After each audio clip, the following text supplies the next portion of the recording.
नमस्कार दोस्तों, एवरीथिंग अभिषेक YouTube channel पे मैं अभिषेक आप सभी का स्वागत करता हूं। यह वीडियो जो है कि बीएड कर रहे सभी छात्रों के लिए है जो बीएड के फर्स्ट पार्ट में होंगे या फिर फर्स्ट सेमेस्टर में कर लें या फिर बीएड जो कोर्स है उसके अंतर्गत जो कंटेम्परेरी इंडिया एंड एजुकेशन जो सब्जेक्ट का नाम है उसके अंतर्गत एक टॉपिक है जो कि बेहद ही इम्पोर्टेंट कह लें। तो आपको देखने को मिलेगा इसमें उस टॉपिक को लेकर के हम बताएंगे इसमें कि किस तरीके से उसका आंसर लिखें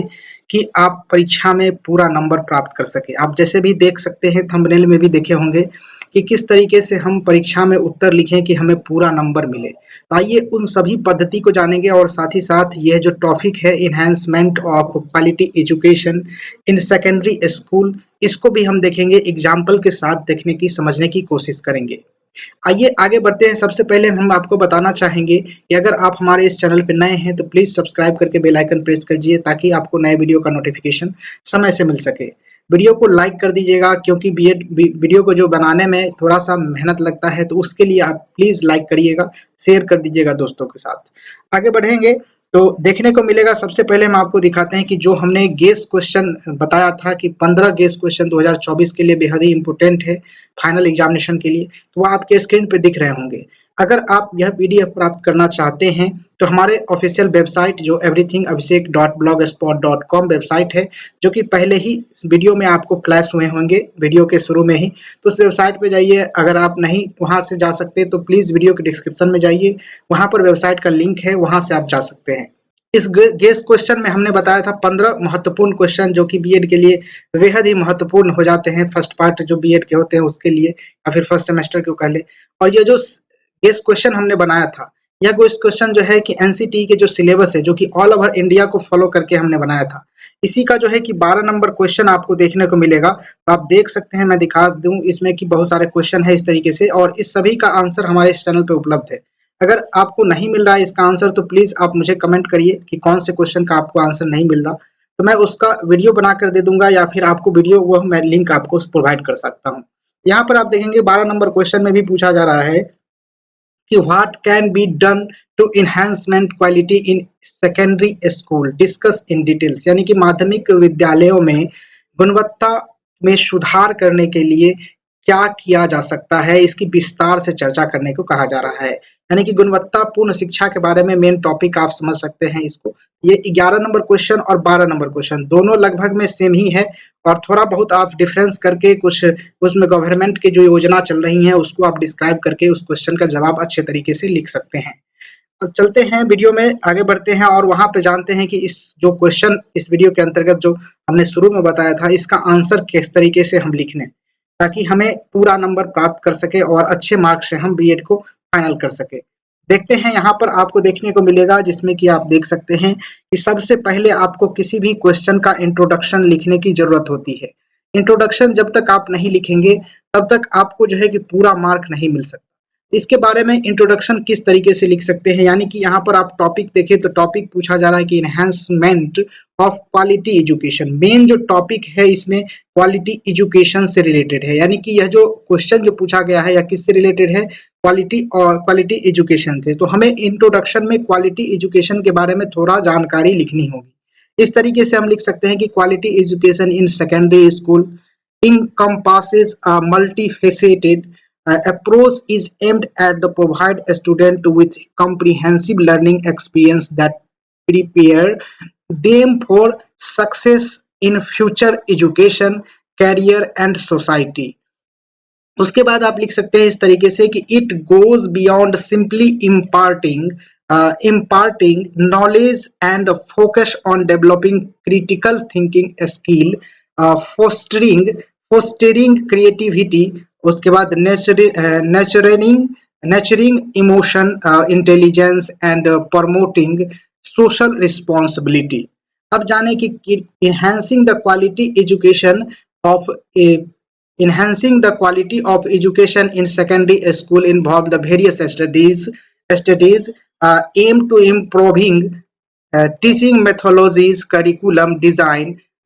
design और इंफ्रास्ट्रक्चर एंड स्टूडेंट इंगेजमेंट। अब इसी बात को अगर आप हिंदी में लिखना चाहते हैं तो किस तरीके से लिखेंगे, तो यहाँ आप देख सकते हैं परिचय के रूप में आप लिख सकते हैं या फिर इंग्लिश में ही आप अगर एग्जामिनेशन में अच्छे मार्क गेन करना है तो आपको इंग्लिश में लिखना होगा। इंग्लिश कहने का मतलब कि थोड़ा आप इंग्लिश में लिख दें और थोड़ा जो है कि उसी को डिस्क्राइब करके अच्छे तरीके से, मतलब मिक्स करके हिंदी इंग्लिश को मिक्स करके जब आप लिखेंगे ना तो क्वेश्चन आपका दमदार हो जाएगा। हाँ, एक बात और जानने की जरूरत होगी कि अगर आपको अच्छे मार्क गेन करने हैं तो आप यहाँ पर देख सकते हैं कि जो परिचय है, इस जो परिचय हेडिंग जो लिखे हैं हम, हिंद हेडिंग को जो है कि थोड़ा बोल्ड रूप में लिखेंगे, अंडरलाइन करके लिखेंगे और थोड़ा मोटा वाला जो पेन होता है उससे लिख सकते हैं। उसके बाद आप नीचे लिख सकते हैं या फिर दूसरे कलर का जो पेन होता है उससे भी आप लिख सकते हैं इसका हेडिंग। जैसे कि परिचय है तो परिचय को दूसरे कलर से लिख लेंगे,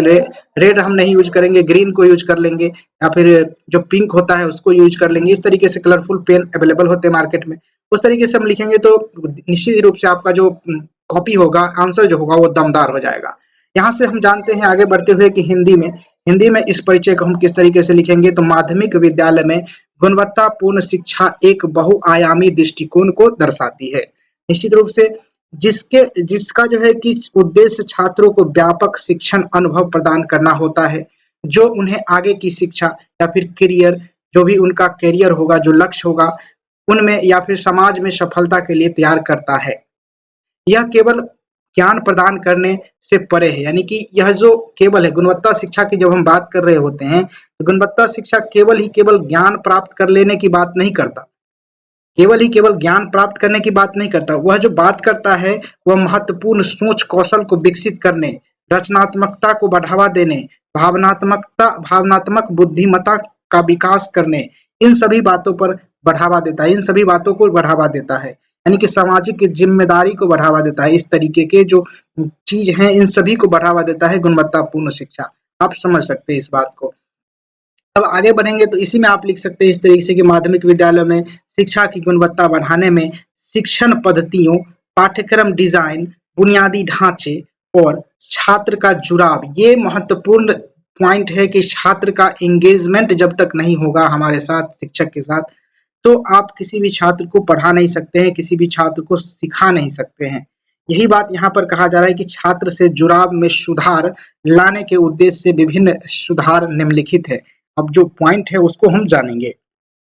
वीडियो को लाइक कर दीजिएगा, अगर आप अभी तक नहीं किए हैं तो प्लीज लाइक कर दीजिएगा। यहाँ पर देख सकते हैं कि टीचर ट्रेनिंग, सबसे पहला पॉइंट जो आता है वही स्ट्रेटेजीज के बारे में जो हम बात किए थे शुरू में, जो स्ट्रेटेजीज क्या होनी चाहिए, जो रणनीति क्या होनी चाहिए, जो गुणवत्तापूर्ण शिक्षा हम ला सके किसी भी सेकेंडरी स्कूल में, उसकी हम पॉइंट हम यहाँ पर बता दे रहे हैं कि 7 पॉइंट हम बताएंगे और इसके माध्यम से आप अलग अलग पॉइंट को भी बढ़ा सकते हैं। जैसे कि टीचर ट्रेनिंग एंड डेवलपमेंट है तो यहाँ पर टीचर ट्रेनिंग रख देंगे और दूसरा पॉइंट हम यहाँ पर डेवलपमेंट भी बना सकते हैं। यहाँ पर हमने जो शॉर्ट फॉर्म में लिखा है तो इसको आप पॉइंट बढ़ा सकते हैं, जितने भी सारे पॉइंट आप बनाएंगे उतना सारा मार्क आप गेन कर सकते हैं। तो इस चीज को ध्यान रखेंगे और पॉइंट को भी इसी तरीके से लिखने का कोशिश करेंगे तो निश्चित ही रूप से आप अच्छे मार्क गेन कर पाएंगे। यहाँ पर देखें तो टीचिंग लर्निंग की बात कर रहा है, यानी कि टीचर ट्रेनिंग एंड डेवलपमेंट की जो बात कर रहे हैं इसके बारे में जानेंगे। तो यहाँ पर आप देख सकते हैं, पहले हम इंग्लिश में बता दें कि providing on going professional development opportunities for teacher to update their skill and knowledge in pedagogy, subject matter expertise and educational technology। अब हम बात करें यहाँ पर कि शिक्षक प्रशिक्षण और विकास की, तो इस संदर्भ में जब हम बात करते हैं तो कहता है कि शिक्षकों को शिक्षा शास्त्र विषय की विशेषज्ञता, यह दोनों जो पॉइंट है ये दोनों पॉइंट एक दूसरे को संदर्भित करता है और ये दोनों पॉइंट जो क्वालिटी एजुकेशन की हम बात करते हैं यह दोनों पॉइंट मेन मुद्दा बन जाता है। मेन मतलब जो है कि एक प्रकार से मेन पॉइंट कह ले या फिर मेन जो थीम कह ले, इस तरीके से आप इसे समझ सकते हैं। इसके आगे आप देखेंगे तो और शैक्षिक प्रौद्योगिकी, यानी कि जो शैक्षिक में जो टेक्नोलॉजी का इस्तेमाल है उसको बढ़ावा देने के लिए कहा जा रहा है। मैं अपने कौशल और ज्ञान के अद्यतन, यानी अद्यतन मतलब अपडेट करने के लिए चल रहे व्यावसायिक विकास, यानी कि चल रहे जो प्रशिक्षण है, जितने सारे प्रशिक्षण, जिस तरीके से अभी आप देख रहे होंगे न्यूज में ही देख रहे होंगे कि FLN ट्रेनिंग दिया जाता है शिक्षकों को, जो कि 6 दिवसीय, 4 दिवसीय, गैर आवासीय या फिर आवासीय ट्रेनिंग होती रहती है बहुत सारे। तो इन सभी चीजों के बारे में यहाँ पर कहा जा रहा है। जब आप गवर्नमेंट के तौर पे जब आप लिखेंगे पॉइंट को तो यहाँ पर आप इस पॉइंट को दर्शा सकते हैं। तो यहाँ पर देखेंगे जो व्यावसायिक विकास के बारे में कहा जा रहा है, जो स्किल की बात किया जा रहा है, प्रशिक्षण की बात किया जा रहा है के अवसर प्रदान करना होता है। और इसमें अगर आप जानते हैं उदाहरण के लिए तो प्रोजेक्ट आधारित शिक्षण या फिर फ्लिप्ड क्लासरूम जैसी नवीन शिक्षण विधियां को लागू करने पर कार्यशालाएं जो आयोजित करने की बात को यहाँ पर कहा जा रहा है। निश्चित रूप से यह जो सारे शिक्षण और विकास यानी कि बात हम करें तो यह टीचर को लेकर के है कि हम शिक्षक में किस तरीके से प्रशिक्षण करते हैं, शिक्षक को किस तरीके से प्रशिक्षित करते हैं, उनमें किस तरीके से विकास लाते हैं, तो इन सभी चीजों को यहाँ पर इंगित किया गया है। इसके थ्रू हम निश्चित ही रूप से सेकेंडरी एजुकेशन के थ्रू जो quality of education secondary school में है उसको हम विकसित कर सकते हैं, इनहांस कर सकते हैं। अगला पॉइंट निकल के आता है यहाँ से कि करिकुलम रिवाइज एंड एडेप्टेशन। यह एक बेहद ही महत्वपूर्ण पॉइंट हो जाता है जिसमें कि curriculum revision and the adaptation, इसके बारे में हम जानते हैं तो regularly revising and updating the curriculum to ensure it meet the need of student and aligns with current educational standard। अब हम बात करें तो आप देखते होंगे न्यूज में कई बार आता है कि एनसीटीई के द्वारा जो है कि पाठ्यक्रम में बदलाव किया जा रहा है। जो एनसीटीई के द्वारा जो बदलाव किया जाता है वह पाठ्यक्रम में किस तरीके से किया जाता है, इसको आप ध्यान रखेंगे। यह जरूरी होता है, हम किस तरीके से बदलाव करते हैं अपने करिकुलम में, हमारे जो समाज में चल रहे होते हैं, जो भी मुद्दाएं चल रही होती है, जो इश्यूज होते हैं उनको रिजॉल्व करने के लिए कि हम इस तरीके से शिक्षण करेंगे कि हमें इस प्रॉब्लम को रिजॉल्व करने में आसानी होगी। तो आप देखते होंगे जब आप पढ़े होंगे, जैसे 6 और 5 में पढ़े होंगे या फिर 10th में पढ़े होंगे, उसके अगेंस्ट अगर आप अभी जानेंगे तो परीक्षा में कितने सारी बदलाव हो गई है, इसके बाद में आप अवगत होंगे इस बात को लेकर के। इसके आगे जब आप बढ़ते हैं तो इसी पॉइंट के अंतर्गत आपको देखने को मिलेगा, तो मैं बताना चलूं कि यहाँ फॉर एग्जाम्पल के रूप में आप देख सकते हैं कि integrating the interdisciplinary theme like as the sustainability across the multiple subject to promote holistic learning. Holistic learning कहने का मतलब जो संपूर्ण विकास, जो समग्र विकास की हम बात करते हैं, समग्र शिक्षा की बात करते हैं, समग्र अधिगम की बात करते हैं, तो ये बात यहाँ पर निकल के आता है। जब तक हम समग्र अधिगम की जो बात कर रहे होते हैं तो हमें सबसे जरूरी बात हो जाती है कि करिकुलम रिवीजन की बात हो जाती है। करिकुलम को जो रिवीजन वाला जो करिकुलम है उसको एडेप्टेशन, उसके जो है कि उसको अनुकूलन करने की बात हो जाती है, अपने अंदर समाहित करने की बात हो जाती है। ये सारे के सारे पॉइंट आप लिख सकते हैं, इसमें बता सकते हैं। इसी पॉइंट को अगर आप हिंदी में समझे तो और अच्छे तरीके से समझ सकते हैं। इसमें कि आप लिख सकते हैं कि पाठ्यचर्या संशोधन और अनुकूलन को लेकर के, यानी कि पाठ्यक्रम को नियमित रूप से समीक्षा करना या फिर अपडेट करने की जरूरत होती है। और इसके थ्रू हम निश्चित रूप से जो सेकेंडरी स्कूल है, सेकेंडरी जो एजुकेशन है, उसके अंदर क्वालिटी एजुकेशन निश्चित रूप से दे सकते हैं, ताकि यह सुनिश्चित किया जा सके कि यह छात्र की आवश्यकताओं को पूरा करता है। निश्चित रूप से जो आप पाठ्यक्रम बना रहे हैं उसको रिवाइज करके बना रहे हैं, तो निश्चित रूप से यह क्या करता है कि जो आपकी आवश्यकताएं है, जो कि छात्रों की जो आवश्यकताएं है उसको जो है कि पूरा करता है हमारा पाठ्यक्रम। तो हम कहेंगे कि यह पाठ्यक्रम एक तरीके की क्वालिटी एजुकेशन में भागीदारी दे रहा है अपना। आगे देखेंगे तो इसी पॉइंट से निकल के आता है कि और वर्तमान शैक्षिक मानकों के अनुरूप है, यानी कि वर्तमान जो शैक्षिक मानक है, स्टैंडर्ड है, उसके अनुरूप है। उदाहरण के लिए आप कह सकते हैं कि समग्र शिक्षा को बढ़ावा देने के लिए कई विषयों में स्थिरता, जैसे कि अंतः विषय की एकीकृत करना, यानी कि अंतः विषयों को की जो है कि एकीकृत करना। आप अंतः विषय किसे कहते हैं, जिसे आप इंटरडिसिप्लिनरी के नाम से जानते हैं। यह एक टॉपिक भी है पेपर 5 में, तो वहां पर भी आपको देखने को मिलेगा कि इंटरडिसिप्लिनरी, ट्रांसडिसिप्लिनरी, ये सभी से रिलेटेड मैं वीडियो भी बना चुका हूं। अगर आपको नहीं मिल रहे हैं, दिक्कत हो रही है सभी टॉपिक को लेकर के, तो प्लीज वीडियो के कमेंट बॉक्स में जाकर के कमेंट करिए कि किन किन टॉपिक पर आपको दिक्कत है। तो इस सभी चीजों को मैं आपके लिए वीडियो बना के ला दूंगा और उसमें आपको अच्छे तरीके से समझाने की कोशिश करूंगा। यहाँ पर देखेंगे कि मेन तौर पे जो पॉइंट आया यहाँ पर इंटरडिसिप्लिनरी की, यानी कि अंतर विषय की, इसके बारे में जानते हैं कि इंटरडिसिप्लिनरी होता क्या है। तो इंटरडिसिप्लिनरी के बारे में हम समझने के लिए चलते हैं तो हमें समझने की जरूरत होती है किस तरीके से। तो विषय और विधियों को एक साथ जोड़ने से अधिक, यानी कि जब हम विषय, कोई भी सब्जेक्ट है, जैसे कि हम ले लें तो हम किसी इतिहास की बात कर रहे हैं और इसमें जो है कि शामिल होने वाले, इसमें जो उपयोग होने वाले जो विधि हैं, यानी हम किस तरीके से इतिहास को हम जानेंगे, या फिर हम बात करें व्यवसाय की, या फिर हम बात करें जीव विज्ञान की। अगर व्यवसाय की हम बात करें तो व्यवसाय में किन किन चीजों की, हमें 2 चीजों की आवश्यकता होती है। एक विषय होता है और उस विषय को समझने के लिए जो विधि होते हैं, ये दो चीजों की हमें बात करनी होती है। तो निश्चित रूप से हम बताना चाहेंगे आपको कि जैसे में आप रख सकते हैं इतिहास, व्यवसाय और जीव विज्ञान, यानी कि जैसे ही हम विषय की बात करें, अंतः कार्य या उन विधियों की एकीकरण को विकसित करने की प्रतिक्रिया को ही हम क्या करते हैं, तो अंतः विषय कहते हैं। जैसे कि पारंपरिक रूप से अलग अलग क्षेत्र हो सकते हैं, जैसे कि इतिहास, व्यवसाय या फिर जीव विज्ञान। अब कैसे इस दोनों में जो है कि विषय और जो है कि इतिहास को दोनों एक साथ कर सकते हैं, तो देख सकते हैं आप इतिहास में आप जानेंगे तो इतिहास में हमें किन दो चीजों की आवश्यकता होती है इतिहास को समझने में। इतिहास में समझने के लिए हमें दो चीज को इस तरीके से आवश्यकता होती है। एक तो हो गया हमें इतिहास जो हिस्ट्री है, और दूसरा जो हो गया हमारा ज्योग्राफी है। जब तक हम ज्योग्राफी के थ्रू इसका जो है कि समायोजन नहीं करेंगे, तब तक हम इतिहास को अच्छे तरीके से समझ नहीं सकते हैं। आप इसको मतलब लाइटली नहीं समझ सकते हैं इसको। आप थोड़ा डीप में जाएंगे तो इस बात को आप निश्चित रूप से समझ सकते हैं कि इतिहास के साथ ज्योग्राफी को हम नहीं जोड़ेंगे तो हम इतिहास को अच्छे तरीके से समझ ही नहीं सकते हैं। उसके बाद आपको समझने को मिलेगा, यहाँ पर व्यवसाय के बारे में हम बात करें तो व्यवसाय में क्या होता है। व्यवसाय तो एक अलग विषय है ही, व्यवसाय एक अलग विषय है ही, और उसमें जो उपयुक्त होने वाले गणित हैं, गणित जो विषय है, जब तक हम गणित का इस्तेमाल व्यवसाय में नहीं करेंगे तो हम व्यवसाय को समझ नहीं सकते हैं। समझ रहे बात को। यहाँ पर देखेंगे कि जीव विज्ञान, अब जीव विज्ञान में किस दो फैक्ट की हमें जो आवश्यकता होती है। एक तो जीव विज्ञान है ही, ठीक है, मतलब जीवों का अध्ययन करने की बात हो गई, और दूसरा हो जाता है इसमें रसायन विज्ञान। जब तक हम रसायन विज्ञान को इसमें शामिल नहीं करेंगे तब तक हम इसके जो मेन चीज है, मेन जो फैक्ट है, जैसे कि बहुत सारे मानव के शरीर में देख लें तो हार्मोन्स होते हैं, वो सभी रसायन के ही अंतर्गत आ जाते हैं। केमिकल्स होते हैं, अम्ल होते हैं, एसिड होते हैं, बेस होते हैं, ये सारे के सारे तो जीव विज्ञान में भी होते हैं ना। तो इन दोनों चीजों को जब हम समाहित करते हैं तो यही चीज कहलाता है अंतः विषय।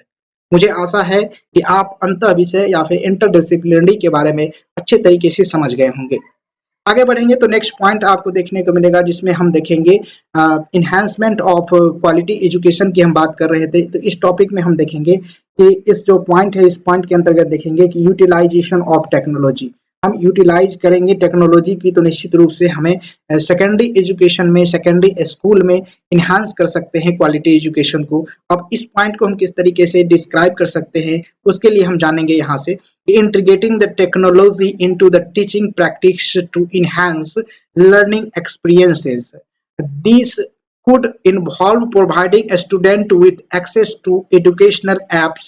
online resources, and interactive multimedia content. For intense using virtual reality simulations to explore historical event और scientific concept। इसको हम हिंदी में आपको अच्छे तरीके से समझाते हैं।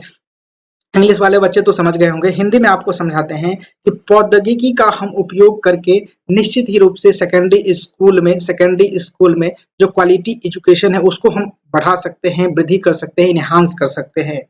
इस तरीके से कि सीखने के अनुभवों को बढ़ाने के लिए शिक्षण प्रथाओं में प्रौद्योगिकी को शामिल करना, या फिर इसमें छात्रों को शैक्षिक एप्स जैसे कि ऑनलाइन संसाधन और इंटरेक्टिव मल्टीमीडिया सामग्री, जो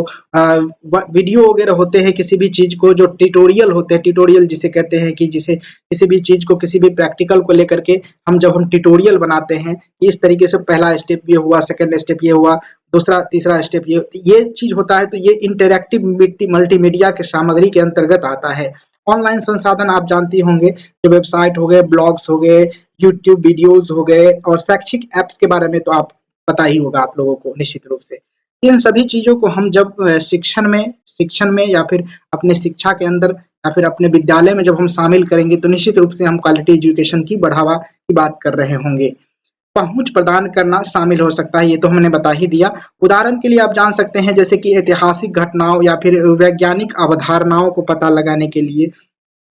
आभासी और वास्तविकता को एक साथ समायोजन करने के लिए हमें किस चीज की आवश्यकता होती है, टेक्नोलॉजी की आवश्यकता होती है। टेक्नोलॉजी का उपयोग करना अनिवार्य हो जाता है जब हम ऐतिहासिक घटनाओं को वैज्ञानिक या फिर वैज्ञानिक अवधारणाओं को जब हम पता लगाने की कोशिश करते हैं, तब हमें इस चीज की आवश्यकता करनी हो जाती है। तो प्रौद्योगिकी की आवश्यकता करनी पड़ जाती है अपने एजुकेशन में, अपने विद्यालय में, तब जाकर के हम किसी भी तरीके से जो है कि अपने विद्यालय में जो क्वालिटी एजुकेशन है उसको स्थापित कर सकते हैं। आगे बढ़ेंगे तो नेक्स्ट पॉइंट आएगा यहाँ से जो कि enhancement of quality education in secondary school के बारे में बताएगा, जिसमें कहा जा रहा है कि इंडिविजुअलाइज लर्निंग, यानी कि कहते हैं, इसको डिस्क्राइब करते हैं कि पहले आप देख लें तो implementing the strategy to cater to the diverse learning need of student, यानी कि आप जाने यहाँ से कि कहता है कि छात्रों के विविध शिक्षण आवश्यकताओं को पूरा करने के लिए नीतियों को लागू करने की जो बात कहता है यहाँ से निकल के आता है। उसके आगे आप जान सकते हैं कि this might include the differentiated instruction, personalised learning plans और पीर ट्यूटोरिंग प्रोग्राम। फॉर एग्जाम्पल के रूप में आप जान सकते हैं कि establishing monitoring system were older students assist younger peer and areas where they need extra support, यानी कि इसमें हम बात करें व्यक्तिकृत शिक्षण की, हम बात करें इंडिविजुअलाइज लर्निंग की हम बात करते हैं, तो यहाँ पर किस तरीके से कहा गया कि छात्रों में विविध शिक्षण आवश्यकताओं को पूरा करने के लिए नीति को लागू करने की आवश्यकता होती है। इसमें विभेदित निर्देशों, व्यक्तिकृत शिक्षण योजनाओं या फिर सहकर्मियों शिक्षण कार्यक्रम शामिल हो सकते हैं, यानी कि इसमें हम बात करें तो इसमें किस तरीके से होता है, तो इसमें विभेदित निर्देशित व्यक्तिकृत शिक्षण योजनाएं होती हैं, यानी कि एक जो व्यक्ति है, यानी पर्सनल रूप से आप समझ लें कि पर्सनल जो व्यक्ति है, एक छात्र है, एक इंडिविजुअल छात्र है, उसमें जो है कि शिक्षण की योजनाएं हम किस तरीके से समायोजित कर सकते हैं, इसकी बात कर रहा है वह। मतलब एक एक छात्र के लिए हम अलग अलग शिक्षण पद्धति का इस्तेमाल करके या फिर एक ही शिक्षण पद्धति का इस्तेमाल करके हम किस तरीके से उसको सिखा सकते हैं, लर्निंग करा सकते हैं, शिक्षण करा सकते हैं, इसकी यहाँ पर बात किया जा रहा है कि यह सहकर्मी शिक्षण कार्यक्रम शामिल हो सकते हैं, यानी कि आप यहाँ पर इस तरीके से सिखा सकते हैं कि सहकर्मी शिक्षण, जैसे कि उसके जो सहपाठी हैं, छात्र हैं, यानी छात्र में जो क्लास में जो उनके सहपाठी हैं, उनके थ्रू भी आप उसे शिक्षण करवा सकते हैं, सिखा सकते हैं, इस बात को यहाँ पर कहा जा रहा है, उसको भी शामिल करने की बात को कहा जा रहा है। उदाहरण के लिए आप किस तरीके से देखें तो एक परामर्श प्रणाली स्थापित करना, जहाँ पर पुराने छात्र उन छात्रों में युवा साथियों के साथ करते हैं, सहायता करते हैं, यानी कि जब आप स्कूल या कॉलेज में रहे होंगे तो आप ध्यान देंगे कि आप जो है कि किसी सीनियर से उसका कॉपी लेकर के, उसका नोट्स लेकर के पढ़ने की कोशिश किए होंगे, और उसमें जो है आपका किस तरीके से हेल्प हुआ होगा वो आप निश्चित रूप से जो है कि अनुभव कर पाए होंगे। इसी बात को यहाँ पर कहा गया कि व्यक्तिकृत शिक्षण के अंतर्गत कहा गया। पहली बात तो कहा गया कि अपने पीर स्टूडेंट, यानी कि अपने सहकर्मी जो स्टूडेंट है, सहकर्मी जो छात्र है, उनसे वो अपना हेल्प ले, उसके थ्रू हम शिक्षण करवाएं। दूसरा कहा गया कि जो पुराने छात्र हैं, जो उस क्लास को पढ़ लिए हैं, तो उसके थ्रू जो है कि उस विद्यार्थी में, जो नए विद्यार्थी है, उनमें जो है कि शिक्षण करने या फिर सहायता करने की बात को कहा गया। तब जाकर के हम एक तरीके से कह लें तो सेकेंडरी जो स्कूल है उसमें क्वालिटी एजुकेशन दे पाएंगे, अच्छे तरीके से इनहांस कर पाएंगे। जहां उन्हें अतिरिक्त सहायता की आवश्यकता होती है, वहां पर अपने जो सीनियर छात्र है, अपने जो सीनियर सहपाठी है, उनसे आप हेल्प ले सकते हैं, इस बात को यहाँ पर कहा गया। नेक्स्ट पॉइंट की तरफ चलेंगे तो इंफ्रास्ट्रक्चर इंप्रूवमेंट की बात को कहा गया। के पाठक के द्वारा तो हाल ही में जो देख सकते हैं कि सभी स्कूलों में बेंच डेस्क और बहुत सारे इंफ्रास्ट्रक्चर को बढ़ावा देने की बात किया जा रहा है, शिक्षकों की नियोजन की जो बात किया जा रहा है, नियुक्ति की बात किया जा रहा है, तो शिक्षक का जो नियुक्ति होता है और बेंच डेस्क या फिजिकल रूप से हो या फिर आप कह लें तो संसाधन के रूप में हो, जैसे कि शिक्षक के रूप में हो, ये सारे के सारे जो है कि इंफ्रास्ट्रक्चर इंप्रूवमेंट के अंतर्गत ही आता है। यहाँ पर आप देख सकते हैं कि investing the physical improvement physical environment of school to create the conductive conducive learning space, यानी कि यहाँ पर आप जान सकते हैं कि बुनियादी ढांचे में सुधार किस तरीके से ला सकते हैं। तो अनुकूल शिक्षण स्थान बनाने के लिए स्कूलों में भौतिक वातावरण में निवेश करना अनिवार्य हो जाता है। This could involve the re-innovating classroom, providing the adequate resource like textbook and laboratory equipment, and the ensuring access the amenities such as the libraries and computer labs For instance, the refurbished science laboratories enable hand-on experiment and research. अब हम इसे जानते हैं कि बुनियादी ढांचे में सुधार किस तरीके से ला सकते हैं, इंफ्रास्ट्रक्चर जो डेवलपमेंट है किस तरीके से कर सकते हैं, और इसके थ्रू हम अपने सेकेंडरी विद्यालय में, सेकेंडरी स्कूल में किस तरीके से क्वालिटी एजुकेशन को प्रोवाइड करा सकते हैं, इसकी हम बात करते हैं यहाँ पर कि अनुकूलन शिक्षण स्थान बनाने के लिए स्कूलों में भौतिक वातावरण में निवेश करने की अनिवार्यता हो जाती है, अनिवार्य हो जाता है, निवेश करना अनिवार्य हो जाता है। इसमें कक्षाओं का नवीनीकरण करना, पाठ्य पुस्तकें और प्रयोगशालाएं उपकरण जैसी पर्याप्त संसाधन उपलब्ध कराना और पुस्तकालयों और कंप्यूटर प्रयोगशालाओं जैसी सुविधाओं तक पहुंच निश्चित या फिर सुनिश्चित करना शामिल होता है, जो कि क्वालिटी एजुकेशन को इनहैंस करता है, बढ़ावा देता है और बेहतर बनाता है। जानेंगे यहाँ से कि उदाहरण के लिए आप जान सकते हैं कि व्यवहारिक प्रयोगों और अनुसंधान को सक्षम करने के लिए विज्ञान प्रयोगशाला का नवीनीकरण करना बेहद ही जरूरी हो जाता है। इसके थ्रू हम क्या कर सकते हैं, तो अपने क्वालिटी एजुकेशन को बढ़ा सकते हैं, इनहांस कर सकते हैं। आगे बढ़ेंगे तो और पॉइंट निकल के आता है यहाँ पर, जिसमें कहता है कि कम्युनिटी इन्वॉल्वमेंट की जब हम बात करें तो engaging the parents, local businesses and community organization in supporting the educational initiatives। ध्यान रखेंगे इस बात को। The could include the volunteer program, internship or partnership with industry professional to provide the real world learning experiences। For example के रूप में देखेंगे तो inviting the guest speaker from the various career field to share the expertise with student. आप देखे होंगे बड़े बड़े इंटरनेशनल स्कूल में, बड़े बड़े जो विद्यालय होते हैं, हालांकि सरकारी स्कूल में इस तरीके से होता नहीं है, लेकिन हालांकि जो इस बार से आपको देखने को मिला होगा, जो दीक्षांत समारोह हुए होंगे, जो बहुत सारे विद्यालय में भी हुए होंगे, न्यूज में भी आया था, तो वहां पर जो दीक्षांत समारोह होता है उसमें इनवाइट किया जाता है जो पेरेंट होते हैं, लोकल बॉडीज, बिजनेसमैन होते हैं, कम्युनिटी के जो ऑर्गेनाइजेशन वाले होते हैं, जो बड़े बड़े लोग होते हैं, बड़े ओहदे के जो लोग होते हैं, उनको इनवाइट किया जाता है। वह एक तरीके से बच्चे को कैरियर के बारे में बताते हैं और वहां पर जो है कि अपना एक्सपीरियंस शेयर करते हैं लाइफ के बारे में, और किस तरीके से हम जो रियल वर्ल्ड से कनेक्ट करने की जो बात करते हैं, रियल वर्ल्ड से सीखने की एक्सपीरियंस को जो है कि अपने बच्चों के साथ जो छात्र होते हैं उनके साथ साझा करने की बात करते हैं। तो ये सारे जो है क्वालिटी एजुकेशन को बढ़ाता है, निश्चित ही रूप से बढ़ाता है। इसी बात को यहाँ पर इस पॉइंट के द्वारा कहा गया। और जानेंगे यहाँ से हिंदी में और अच्छे तरीके से तो देखने को मिलेगा कि सामुदायिक भागीदारी से रिलेटेड तो शैक्षिक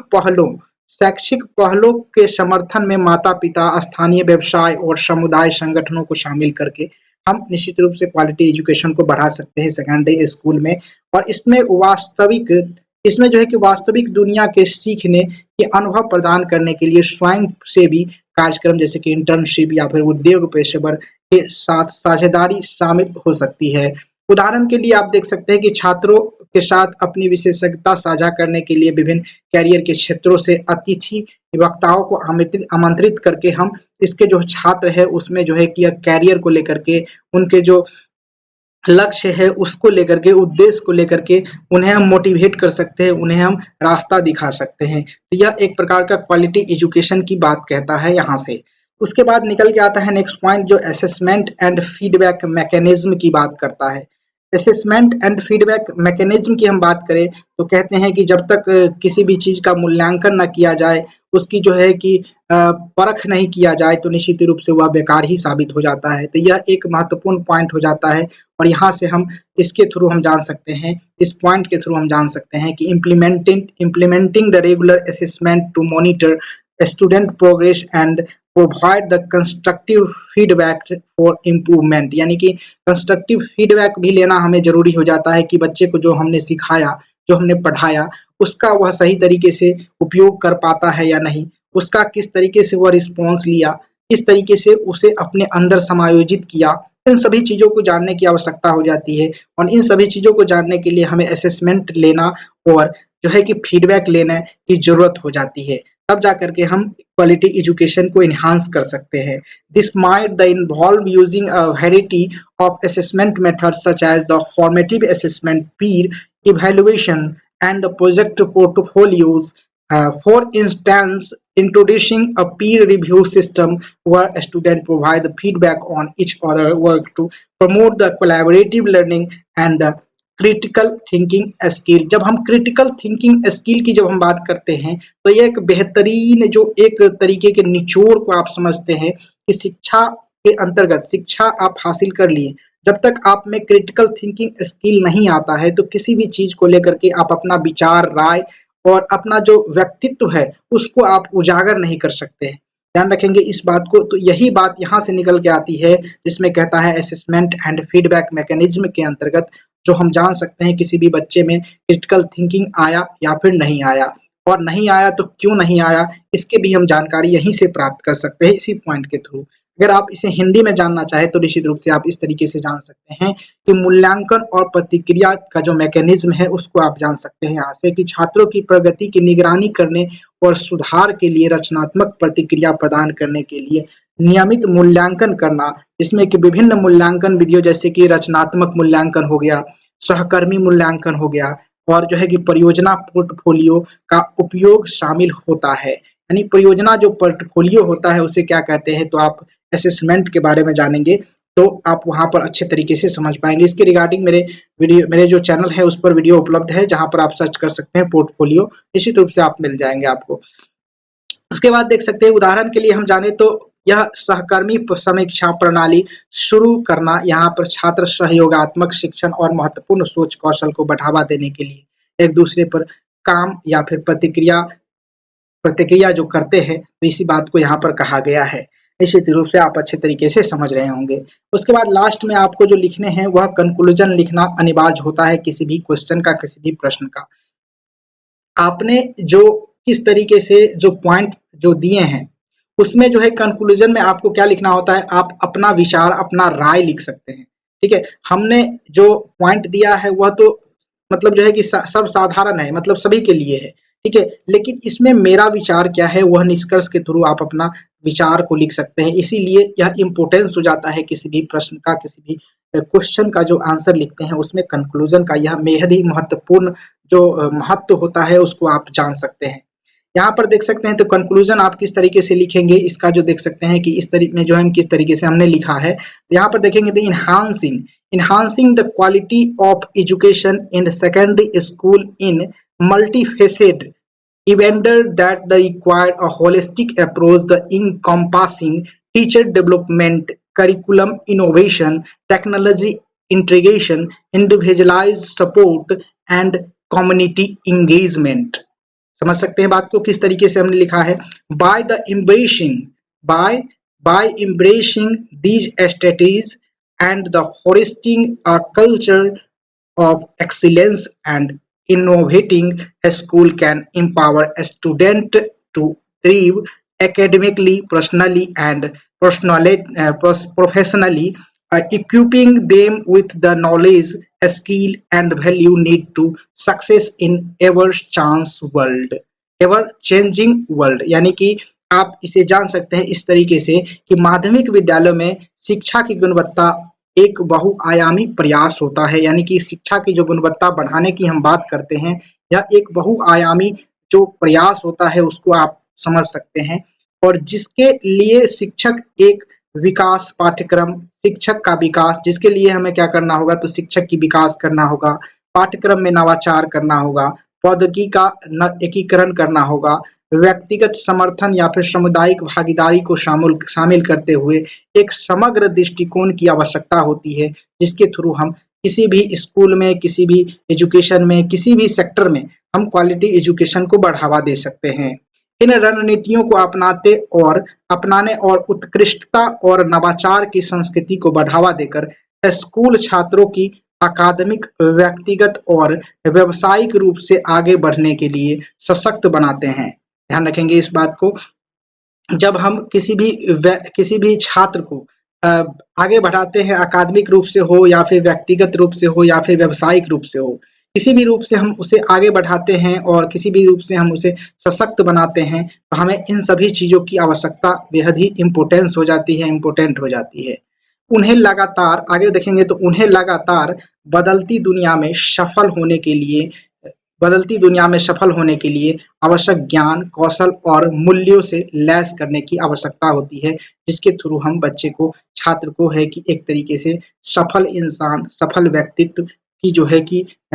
जो सफल इंसान, सफल व्यक्तित्व की जो खूबी है उसके अंदर हम डाल सकते हैं। यह विचार आप इस तरीके से लिख सकते हैं, निष्कर्ष के रूप में आप इसे लिख सकते हैं। इस तरीके से जब आप क्वेश्चन को आंसर लिखेंगे, किसी भी क्वेश्चन का आंसर लिखेंगे, तो निश्चित ही रूप से मैं आशा करता हूँ कि आपको फुल मार्क ज़रूर मिलेंगे। जो आप मैं बता दूँ कि किसी भी आंसर को जो आप बीएड में अध्ययन कर रहे होते हैं, जो लॉन्ग टर्म का जो आंसर होता है, हालाँकि कई सारे जो यूनिवर्सिटीज़ है उसमें जो क्वेश्चन मिलता है उसमें तो लिखा जाता है बराबर, मतलब बाय लिखे जाते हैं कि इतने वर्ड में आपको इसका आंसर देना है। हालाँकि अगर नहीं लिखा हो तो आप बखूबी अच्छे तरीके से कम 5 से 10 पॉइंट ज़रूर लिखेंगे। सभी पॉइंट, सभी जो क्वेश्चन होते हैं उसमें 5 से 10 पॉइंट ज़रूर लिखेंगे उनसे रिलेटेड, और निष्कर्ष और इंट्रोडक्शन लिखना मत भूलिएगा, जिसके थ्रू ही आपको जो है कि अच्छे मार्क मिल सकते हैं। ध्यान रखेंगे और अच्छे तरीके से एग्जामिनेशन देंगे। फिलहाल यह वीडियो कैसा लगा निश्चित रूप से आप कमेंट करके बताइएगा, और अपना राय विचार जरूर लिखिएगा कमेंट बॉक्स में। साथ ही साथ लाइक करना मत भूलिएगा और शेयर कर दीजिएगा दोस्तों के साथ, और इसी प्रकार के वीडियोस देखने के लिए हमारा चैनल सब्सक्राइब करना मत भूलिएगा। इस वीडियो में बस इतना रखेंगे। Thank you for watching this video. जय हिंद, वंदे मातरम।